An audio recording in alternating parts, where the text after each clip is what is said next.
Nors iki kelionės liko daugiau nei pusę metų, pasiruošimų liko taip pat nemažai. Vienas iš aspektų dokumentavimas pačios kelionės, kuris irgi kelia nemažai klausimų. Galvosiu, kaip tai padaryti, kaip būtų geriausiai. Kadangi mes jau ne vieną video savo kelionių esame sukurpę, tai nusprendėme, kad reiktų pasitreniruoti šitam, kad būtų lengviau pačioj kelioniai. Taigi dabar per ateinančius pusę metų tenksimės vaikščioti kuo daugiau, keliauti ir tam pas žygius, pas pasivaikščiojimus dokumentuoti. Kad ir kaip sunku sugalvoti, ką sakyt, vis tiek didžią laiko dalį pasakosi, kaip lyja,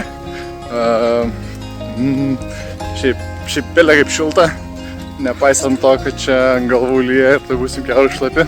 Aš gailiuosi, kad pasėmiau šitą megztuką, nes jis kiaurai šlapė super sunkus ir labai karštas jo. Exercise, mesgi ruošėmės kelioniai.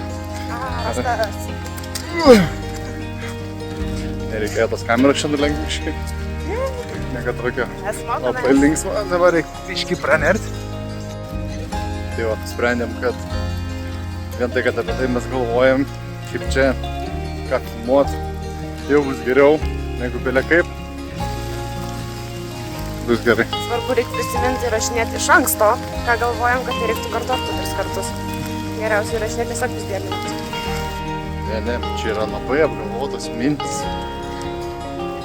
nes tų minčių nedaug. Mintys, kaip.